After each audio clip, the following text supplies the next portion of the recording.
വസൂരി പിടിപ്പെട്ട പൂന്താനത്തിനെ രക്ഷിക്കാതിരുന്ന ഗുരുവായൂരപ്പന്റെ കഥ അറിയാമോ? ഒരിക്കൽ പൂന്താനത്തിന് അദ്ദേഹത്തിന്റെ പ്രായാധിക്യ സമയത്ത് അദ്ദേഹത്തിന് വസൂരി പിടിപെട്ടു. പഴയകാലത്ത് വസൂരി എന്ന് പറഞ്ഞാൽ വലിയൊരു രോഗമാണ്. വസൂരി രോഗം പിടിപെട്ടുകഴിഞ്ഞാൽ ആ ആളുടെ അടുക്കൽ ആരും ചെല്ലില്ല. ആ വസൂരി രോഗം വന്നാൽ മരിച്ചുപോകും എന്നതാണ് അന്നത്തെ വിശ്വാസം.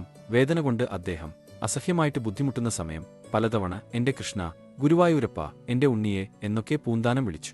പക്ഷേ എന്തുകൊണ്ടെന്ന് അറിയില്ല, പൂന്താനത്തിന് രക്ഷിക്കാൻ ഗുരുവായൂരപ്പൻ വന്നില്ല. വേദന കൊണ്ട് അദ്ദേഹം വളരെയധികം ബുദ്ധിമുട്ടുകയാണ്. അദ്ദേഹത്തിന്റെ ആ പഴുത്തിരിക്കുന്ന വ്രണങ്ങളിൽ ഒന്ന് മരുന്ന് വെച്ച് കൊടുക്കുവാൻ പോലും ആരുമില്ല.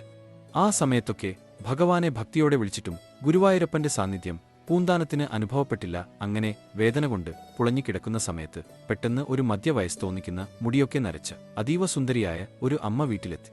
പൂന്താനത്തിന്റെ അടുത്ത് വന്നിട്ട് ആ വ്രണമുള്ള ശരീരത്തിൽ ആ അമ്മ തൊട്ടുതലോടി.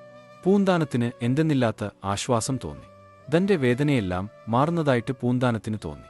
തന്റെ പ്രാർത്ഥന കേട്ടിട്ട് ഗുരുവായൂരപ്പൻ വിട്ട ആളാണ് ഈ അമ്മ എന്ന് പൂന്താനം അടിയുറച്ചു വിശ്വസിച്ചു. എന്തായാലും തന്റെ വിളി ഭഗവാൻ കേട്ടുവല്ലോ, ഈ ഒരു അമ്മയെ എന്റെ അടുക്കലേക്ക് അയച്ചല്ലോ എന്തെന്നില്ലാത്ത ആശ്വാസം പൂന്താനത്തിന് തോന്നി.